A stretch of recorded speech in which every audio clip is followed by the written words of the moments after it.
Nelson Mandela begins his powerful narrative in Long Walk to Freedom by taking us to one of the most historic moments in modern history, the 10th of May 1994. A day that did not just mark a political transition, but symbolized the victory of human dignity over injustice, as he was sworn in as the first black president of South Africa at the Union Buildings, a place that once stood as a symbol of white domination and oppression, and now transformed into a beacon of equality and hope. The atmosphere of the ceremony was filled with deep emotions, pride, and a sense of unity as leaders from all over the world gathered to witness the birth of a new democratic nation. Mandela describes how the clear blue sky and the presence of international dignitaries reflected the importance of the moment. But beyond the celebration, there was a deeper acknowledgement of the sacrifices made by countless men and women who had fought tirelessly against the brutal system of apartheid, a system that had institutionalized racial discrimination, denied black citizens their fundamental rights, and forced them into a life of inequality and suffering. Mandela makes it clear that this victory was not his alone, but belonged to all those who had endured pain, imprisonment, and even death in the struggle for freedom, reminding us that true change is always the result of collective effort and shared courage. During the ceremony, two national anthems were sung, one representing the white population and the other representing the black population. And this moment was deeply symbolic, as it showed that a nation once divided by hatred and segregation was now embracing unity and reconciliation, choosing to heal rather than remain trapped in the wounds of the past. Another powerful moment described by Mandela is the military display where jets flew over the Union buildings, leaving trails in the colors of the new national flag.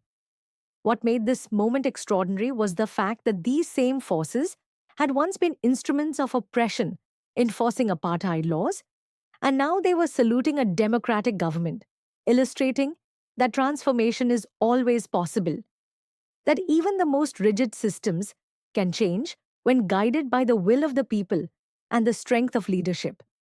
Mandela then shifts from the external events of the ceremony to a more personal reflection on courage, stating that he learned that courage is not the absence of fear, but the triumph over it. This idea challenges the common belief that brave individuals are fearless. Instead, Mandela reveals that he too experienced fear throughout his journey, whether it was during protests, imprisonment, or facing an uncertain future. But what set him apart was his ability to move forward. Despite that fear, this lesson is highly relatable, especially for students who often face fear of exams, failure, or societal expectations. And Mandela's words remind us that true bravery lies in taking action even when we feel afraid. As the narrative continues, Mandela takes us back to his childhood and explains how his understanding of freedom evolved over time. As a young boy, he perceived freedom in simple terms: the ability to run freely in the fields, swim in the streams, and live without restrictions, which reflects the innocence of childhood, where freedom is associated with personal joy and lack of responsibility. However, as he grew older, he became increasingly aware of the harsh realities of the society he lived in. He realized that his freedom was limited by the oppressive system of apartheid, which controlled where he could live, work, and travel, and denied him the basic rights enjoyed by others.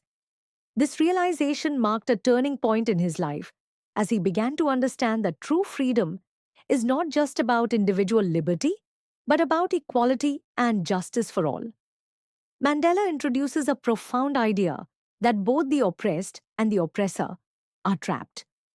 The oppressed are bound by chains of discrimination and injustice, while the oppressor is imprisoned by hatred, fear, and prejudice. This insight highlights the fact that systems of inequality harm everyone involved, not just those who are directly oppressed, and that true liberation can only be achieved when both sides are freed from these constraints. Mandela also emphasizes the importance of responsibility, explaining that as he matured, he recognized his obligations towards his family, his community, and his nation. He understood that enjoying personal freedom while others remained oppressed was not true freedom, and this sense of duty motivated him to join the struggle against apartheid. Even though it meant risking his life and sacrificing his personal happiness, he spent 27 years in prison, enduring harsh conditions and separation from his loved ones, yet he remained steadfast in his commitment to justice. What makes Mandela's story truly remarkable is not just his resilience, but his ability to forgive. After being released from prison, he did not seek revenge against those who had wronged him. Instead, he chose the path of reconciliation and unity, working towards building a nation where people of all races could live together in harmony. This choice reflects an extraordinary level of emotional strength and wisdom, showing that true leadership is not about holding on to anger, but about creating a future based on peace and mutual respect. The chapter also introduces several important terms that help us understand the context more clearly. Apartheid refers to the system of racial segregation that divided people based on race. Emancipation means the act of being set free from legal, social, or political restrictions. Obligation refers to a duty or responsibility that one must fulfill. Oppression describes cruel or unjust treatment, and resilience refers to the ability to recover quickly from difficulties. These words are not just definitions, but concepts that are deeply embedded in Mandela's life and struggle, making them easier to understand when connected to real experiences. As we reflect on the overall message of this chapter, it becomes clear that it is not just a historical account, but a guide for personal growth and self reflection. Mandela's journey encourages us to examine our own lives and question whether we are truly free, free from fear, self doubt, and limitations. It reminds us that freedom is not something that is given, but something that is earned and maintained through courage, responsibility, and continuous effort. The idea that the longest journeys begin with a single step is particularly powerful because it applies to every aspect of life.